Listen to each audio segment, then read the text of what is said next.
అందరికీ నమస్కారం. Welcome to Bharati TV. ప్రస్తుత రాజకీయ అంశాల మీద మనతో పాటు చర్చలో పాల్గొంటున్నారు దుర్గాప్రసాద్ మాస్టర్ గారు. మాస్టర్ గారితో మాట్లాడదాం, మరిన్ని విషయాలు తెలుసుకుందాం. నమస్కారం సార్. నమస్కారం రాధాకృష్ణ గారు.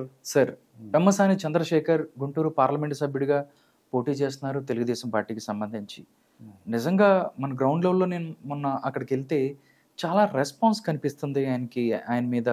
చాలామంది గుంటూరు యువత ఎవరైతే ఉన్నారో ఎక్కువ వాళ్ళందరూ ఆయన మీద కొన్ని హోప్స్ పెట్టుకున్నారు. ఎన్ఆర్ఐ ఇక్కడికి ఫస్ట్ టైం పోటీ చేస్తున్నారు అంటే యువతకి ఉద్యోగ అవకాశాల దగ్గర నుంచి గుంటూరు పార్లమెంటు స్థానాన్ని బ్రహ్మాండంగా డెవలప్ చేస్తారని నమ్ముతున్నారు. ఈ నమ్మకానికి కారణం ఏమంటారు? మీరు ఎలా విశ్లేషిస్తారు? ఫస్ట్ అసలు చంద్రశేఖర్ గారు ఎవరో మనం ఒకసారి ఆయన గురించి మాట్లాడదాం సార్. కాకినాడలో బీరక చంద్రశేఖర్ అని ఒక ఆయన ఉండేవారు. ఆయన డాక్టరే. ఆపరేషన్ చేయాలంటే ఆయన సక్సెస్ఫుల్ పర్సన్ అనమాట. ఓకే. నాకు ఆ బీరక చంద్రశేఖర్ గారి తర్వాత పెమ్మసాని చంద్రశేఖర్, ఈయన డాక్టరే. విచిత్రం ఏంటంటే ఈయన టీచింగ్ ఫీల్డ్ నుంచి కూడా వచ్చాడండి. అవును. వాళ్ళగా ఫ్యాకల్టీ డాక్టర్గా చేస్తూ అతను ఒక 5 years టీచింగ్ ఫీల్డ్లో ఉన్నాడండి. ఉండి కూడా జనరల్గా ఏంటంటే అమెరికాలో ఉన్న వాళ్ళందరినీ అడుగుతుంటాను నేను. ఇక్కడ చదువుకున్న వాళ్ళు కానీ మా రిలేటివ్స్ ఉన్నారు, వాళ్ళందరూ అడిగినప్పుడు ఒక్కసారి అక్కడికి వెళ్తే చాలురా బాబు, మళ్ళీ ఇండియా చూడరండి వాళ్ళు.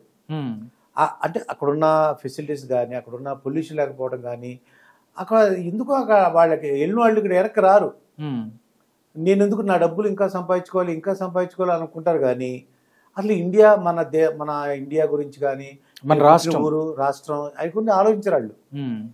కానీ ఈయన విచిత్రంగా ఈయన ఒకసారి చూస్తే టీచింగ్ ఫీల్డ్లో ఉండి అక్కడ నోట్స్ రాసేవారు అండి ఆయన. ఆ టీచింగ్ నోట్స్ అందరూ కూడా ఫ్రీగా ఇచ్చేవారన్నమాట ఆయన. ఇంకోళ్ళు అయితే ఏం చేస్తారంటే ఆ నోట్స్ని ఏదో డబ్బులు కమ్మటం, లేకపోతే ఇంకోటి మళ్ళీ దాని మీద బిజినెస్ చేసుకునేవారు. అలా కాకుండా టీచింగ్ ఫీల్డ్ అయితే ఎప్పుడైతే వచ్చారో వాళ్ళకి సేవాభావం ఉంటుందండి. మనం అంటే అక్కడ స్టూడెంట్స్ని ఒక 5 years వాళ్ళు చెప్పారంటే ఎన్నో బ్యాచ్లు బయటికి పంపించుంటారు.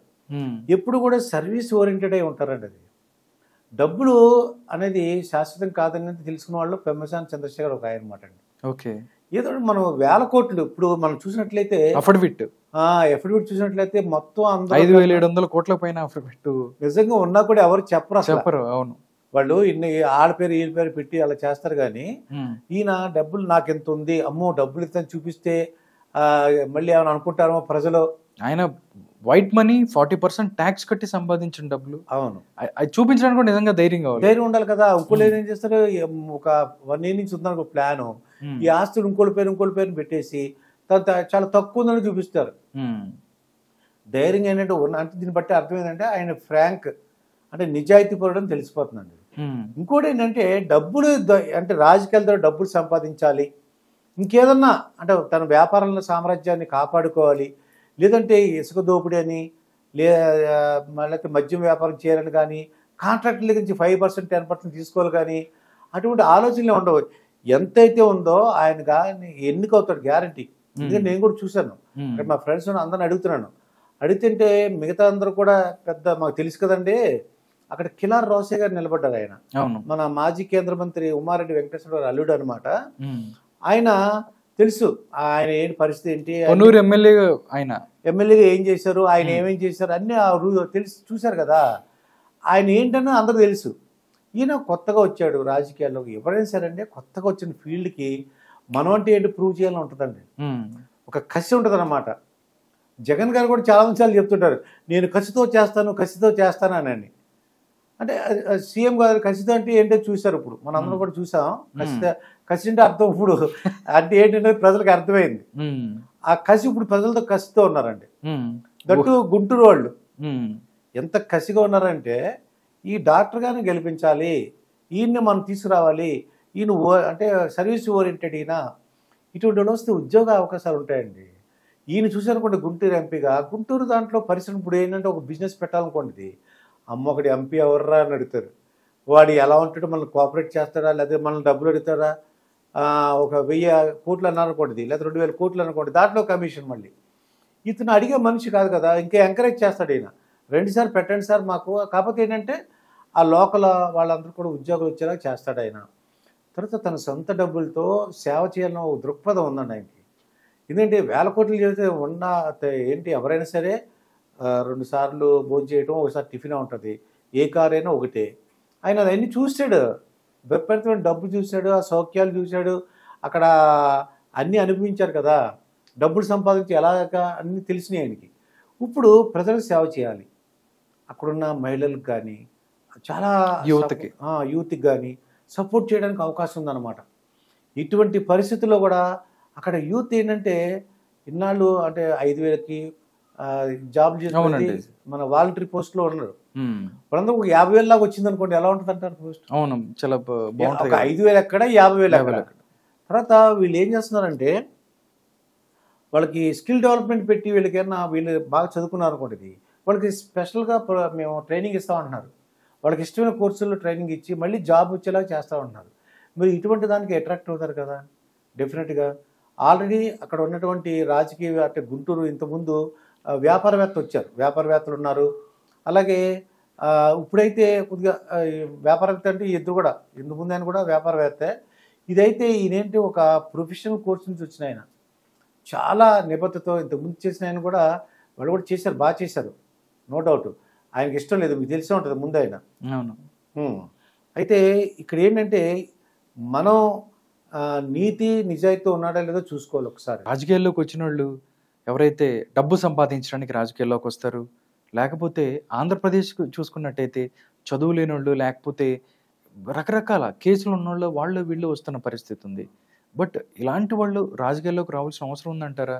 అంటే భవిష్యత్ తరాల వాళ్ళ కోసం అవ్వచ్చు, మంచి స్టేట్ డెవలప్మెంట్ కోసం ఇలాంటి వాళ్ళు వస్తే మంచిదని అనుకోవచ్చు. విషయం ఏంటంటే కొంతమంది పదవుల గురించి ముందే వీళ్ళే ఓడినప్పుడే నేను సెంట్రల్ మినిస్టర్ అయిపోతాను, లేదంటే నాకు ఇలాగా వీళ్ళు ముందే చెప్పేస్తుంటారు వీళ్ళు. ఈయన అదేం లేదు, మొత్తం సర్వీస్ ఓరియంటెడ్ అని చెప్తున్నారు ఆయన. మొత్తం వాళ్ళందరూ చూసాం కదా, ప్రజలందరూ కూడా ఆయన వే ఆఫ్ టాకింగ్ కానీ అసలు ఎలా డీల్ చేస్తారు. ఆ నియోజకవర్గాన్ని స్పెషల్ గుంటూరు అంటే అందరికీ తెలిసిన స్పెషల్ నియోజకవర్గం. అక్కడ అమరావతి కూడా రాజధాని ఉంది ఆ ఏరియాలో. అటువంటిది ఎలాగా ఆ అమరావతికి ఏమైనా సపోర్ట్ చేస్తారా, చేయరా, దాన్ని ఎలా డెవలప్ చేస్తారు, ఇవన్నీ కూడా ఆయన చేతిలో ఉంది కొద్దిగా.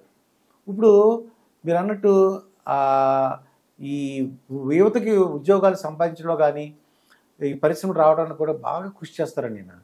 ఎందుకంటే అమెరికాలో ఉండొచ్చాడు కదా, అక్కడ ఉన్న బిజినెస్ ఈయనలాగే డబ్బులు సంపాదించిన ఫ్రెండ్స్ ఉంటారు కదా. ఈయనే 5,700 పోనీ 6,000 అనుకోండి, 6,000 కోట్లు ఉన్న వ్యక్తి వాళ్ళ ఫ్రెండ్స్ కూడా అదే రేంజ్లో ఉంటారు కదా. ఇప్పుడు నేను ఎంపీగా ఎన్నికయ్యాను, రెండు మీరు వచ్చి ఏమన్నా పెట్టాలంటే 2,000 కోట్లతో బిజినెస్ చేసి ఒక లేకపోతే గ్రూప్లో ఫామ్ అయ్యారు అనుకోండి. అవును, డెఫినెట్లీ పెద్ద పెద్ద పరిశ్రమలు వచ్చే అవకాశం ఉంది. పెద్ద పెద్ద గుర్తు నేను ఎంపీ అయ్యాను, నాది భరోసా, మీరు రండి అని అన్నాను కూడా. ఇది అక్కడ ఒక 100 మంది ఫ్రెండ్స్ ఉంటారు, అందరూ 2,000 3,000 వేసుకున్న ఒక 10 కోట్లు, అదే అంటే 10,000 కోట్లతోనూ 20,000 కోట్లతోనూ, అంటే క్లౌడ్ ఫండింగ్ అంటామండి. అలాగే వాళ్ళందరూ కలిసి గ్రూప్లో ఫామ్ అయ్యి బిజినెస్ పార్ట్నర్ అవ్వచ్చు. అలా అట్రాక్ట్ చేసే కెపాసిటీ ఈయనకు ఉంది. మిగతా మన లోకల్ పీపుల్ అనుకోండి లోకల్గా ఆలోచిస్తారు, ఈయనకి ఒక పదవీకాంక్ష లేదు, నేను అదే అయిపోవాలి ఇదే అయిపోవాలి, వస్తే తీసుకుంటారేమో అది వేరే విషయం. ఆటోమేటిక్గా గెలిచి ఒక డాక్టర్గా ఒక అంటే నేషనల్ మొత్తం ఇది సెంట్రల్లో ఒక ఎన్డీఏ కూటమి వచ్చింది అనుకోండి, వీళ్ళకి అవకాశం వస్తే రావచ్చు, అప్పుడు అది వేరే విషయం. నాకే కావాలి అన్న కాంక్ష మాత్రం ఈయనకి లేదని నేను అబ్జర్వ్ చేశాను. ఆయన వే ఆఫ్ టాకింగ్ చాలా బాగుంది, పద్ధతిగా మాట్లాడుతున్నారు, కష్ట సుఖాలు తెలుసుకున్నారు ఆయన.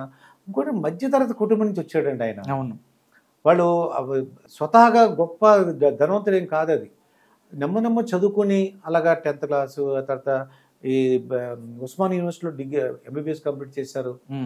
కష్ట సుఖాలు మిడిల్ క్లాస్ పీపుల్ యొక్క కష్ట సుఖాలు అన్నీ ఆయన తెలుసు. ఇటువంటి వాళ్ళు ఎన్నుకోవాలి మనం, ఆ మంచి మెజార్టీ వస్తుందని. మెజార్టీ మాత్రం అత్యధిక మెజార్టీ రావచ్చని నేను అనుకుంటున్నాను ప్రత్యేకంగా. అంటే ఉన్న వాళ్ళందరికన్నా ది బెస్ట్ పర్సన్ అనిపిస్తుంది అంటే సీఎం రమేష్ గారు ఒకటి అనుకోండి, ఇది ఆయన ఒక బిజినెస్ మ్యాన్, అది లోకైతే మన ఇండియాలో ఉన్న బిజినెస్ మ్యాన్, స్టేట్లో ఉన్న బిజినెస్ మ్యాన్. ఈయనేంటి ఒక ప్రొఫెషనల్ కోర్స్ నుంచి వచ్చాడు కదా ఈయన. అంటే ఆ ప్రజలు ఆయన దగ్గర వచ్చినప్పుడు జబ్బులతో వచ్చిన వాళ్ళు ఎలా మాట్లాడతారు, వాళ్ళకున్న కష్టాలు ఏంటి, ఇవన్నీ చూశారు కదా. డెఫినెట్గా ఆ ప్రజల కష్టాలు తీర్చడానికి ఈయన ముందుంటారని నేను అనుకుంటున్నాను.